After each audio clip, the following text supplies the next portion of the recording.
Good evening, comic book fans. Welcome back to Comics in 5 Minutes. I'm your ever-loving host, Shorty. And yes, I know I said I probably won't get one done today, but it turns out there's quite a lot of stuff I wanted to read this week, and I'm only down for a couple of them. So I'm going to do the last book you'll ever read. Now, the reason for me putting this one down first was that name at the top there, Cullen Bunn, because I will usually give his horror stuff a look, but I've been, at best, ambivalent about it for quite some time.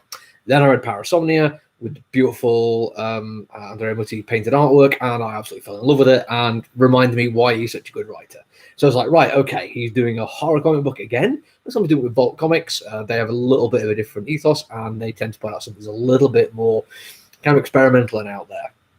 I think his Aftershock stuff is okay, but it still kind of feels like drawing within the lines.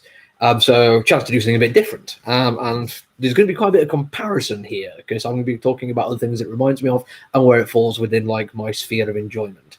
We're going to start with the cover, which I do like. That is really, really bold. It ties into what's going on with the comic book, but in kind of an obscure way, which I really like. There may be an argument against drawing a visible nipple on the cover of a comic, the shape of a visible nipple on the cover of a comic book, but I'm certainly not going to be one to get onto that high horse just yet. I think it kind of works in the weirdly sexualized manner of artwork they've got going on there. The artwork inside is absolutely brilliant as well. Layla Lays, I believe, is the name of the artist, and she reminds me of Steve Pugh. So here we go, straight away with the comparisons. Steve Pugh, I know who works with Garth Ennis before, and he's got a very good, distinctive line to his artwork, and he's got a great knack of drawing faces, expressions, and emotions. Also, just look at the level of detail in there. Not over the top, but everything I need it to be. And you can see the use of shadow and darkness there. Really, really good.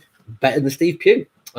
Because, well, they both have a couple of similar things in advantage. They also have a couple of similar failings, which is how they show movement and how they actually have action on the page. I'm going to show you a couple of examples which are not particularly great in this weird little fight scene. I just don't think it really does enough here to kind of show the level of peril that I think they're going for. Now, doesn't last that way for long, though, because then you get right into it with an excellent double page here and shows what they can do with the page layouts. They have a lot of fun with it. They use it to show time passing on. They allow you to focus on certain details which are important just to the scene and not necessarily to the story, which I think is really, really quite nice a bit later on when somebody's drinking whiskey. And they've got particularly nice heavy bottom glass with ice in it, hands shaking as they're choosing to self-medicate and showing the failures of that. Lots going on there that it is showing you, not telling you. Really, really effective. And the horror aspect of it is brilliant. Quite often you don't even really see the horror stuff. They choose to leave that off page. They let you imagine it and let you draw your own conclusion about just how brutal it is. Now, the writing is great too. Cullen Bunn is a great writer. The story is effectively a book which needs to be awakening people the idea that humanity is, well, civilization is a facade and we're all going to go crazy and murder each other.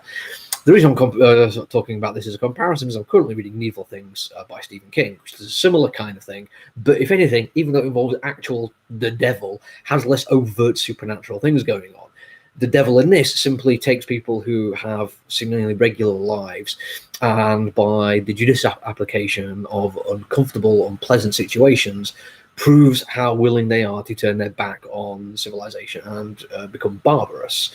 It's a lovely little book. It's a great take on what hides behind the white picket fences of Americana. Generally worth a very good read. Don't get it on Audible. It's rubbish. This book, however, comic book, is a bit more supernatural. The book certainly is awakening the idea in some people's mind that they can have the freedom to behave like monsters if that's what they believe themselves to be. But then there is an overt supernatural nature to it. There is literally somebody who goes from an unusual looking woman, certainly, but literally transmogrifies as the pages turn. Nails extend and become talons. A shoe gets thrown off and she actually has taloned feet. This is not a normal thing. Because this happens reasonably early on in the narrative, everything else that follows then has that supernatural edge layered on it, which basically means it takes away a hint of the subtlety. Not in a bad way, because I think it's clearly intent here. They are trying to show that in this world, in this way, the push of the supernatural is what's needed. The fall is going to be all us, and I think that's the point of it. But I do wish it taken, I don't know, maybe an extra issue to show that level of intent. I think keeping it as just the facade dropping away would have been a far more compelling first issue. Is it not compelling at all? No, it's brilliant. I really liked it. I cannot wait to read the second issue, and I'm going to put that one on my pull list. But it's not quite perfect, but still very, very good indeed. That's it for me. I'm going to come back tomorrow. Until then, look after each other, everyone. Stay safe. Bye.